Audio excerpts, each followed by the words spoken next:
Hi guys. So Hey. this is my presentation on emotional contagion. So does anybody have any idea what emotional contagion means? No, sounds contagious. It's not contagious. It is actually kind of, you're right. Okay, so dictionary.com defines emotional contagion as the tendency or feeling to be influenced or to have the same feelings as somebody else. So, like in this picture, you can see like there's an angry dog, it's an angry dog, and then it just goes on until all the dogs are angry. Okay, so here's a short little story about my personal experience with emotional contagion. So when I was about 9 or 10, I went to Amsterdam with my family for my grandfather's funeral. But since I didn't grow up with him, since he was so far away, I didn't really have any sadness when I found out that he passed. So the day of the funeral came, and I didn't cry at all until I turned around and saw my cousins crying, and then this uncontrollable, just a bunch of crying came over me. And in my opinion, that's what I think emotional contagion is like. So in the next few minutes, I'll just be describing what emotional contagion is, how it works, and then I'll give a real-life example. Okay, so how emotional contagion works. As described by Hatfield, it's the tendency to automatically mimic and synchronize expressions. So facial expressions, hand gestures, posture, everything like that. Even like the tone of your voice. There's a couple of theories about how exactly it works in our brains, and one of them that I liked the most was the mirror neurons. So, for example, if we see something that somebody else does, and the mirror neurons in our brain, they just reflect it off into our brain, and then we just take on that feeling or facial expression, etc. Basically, like we observe things and we just copy it.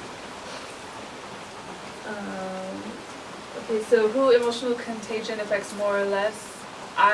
When I first did this, I thought it equally affected everyone, but it depends on a person's mood. So people with more positive moods are more likely to be susceptible to emotional contagion other than people who are in a negative mood and just completely blocked off from everyone else. Then also women who are very positive are even more susceptible to it.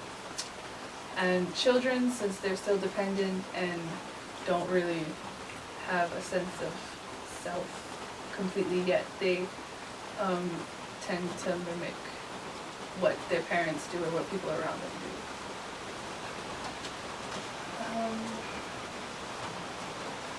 do. Okay, so real life examples. Facebook did an experiment with their users. They found a way to filter out a person's timeline, and they either put in positive things or negative things and just examined what the user did themselves. And in one case, they filled this person's feed with completely negative things, and they began posting negative things and liking negative things. So that kind of it confirmed the theory that what people see affects them. Like, for example, if Franca was sad, her husband Donald would be sad as well, or not. He would see her hurting and just go with it. Okay, so in conclusion, emotional contagion is something that I didn't really know much about when I first began, but after researching it, it was very interesting. I thought that empathy was the only other word for this, or that everything that had to do with taking over somebody else's feelings was considered empathy, but emotional contagion is completely different. It's completely involuntary, and it just happens. So, going over the key facts of this speech again, we covered how it works and who it affects, and then I also provided a real life example. So, any questions? The empathy and the emotional contagion, so they are two different things then, Mhm, they're yeah. not the same. Empathy is completely different. Emotional contagion is involuntary. So if you see something happening, you're like, if it was a facial expression, it would happen without you even knowing.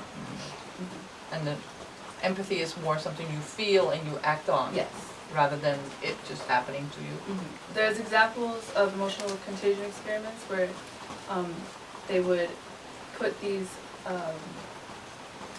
sensors, Neural something. yeah, on a person's face right by their smiling muscle, So, the jawline. I forget the scientific name for it, but right there. And once the person was presented with a smiley face, like just a regular smiley face, and the muscles in their face moved involuntarily. just already. They could read how much it moved or not.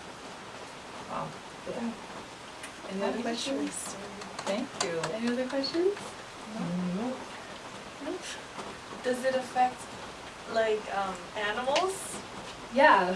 So, for example, water buffalo.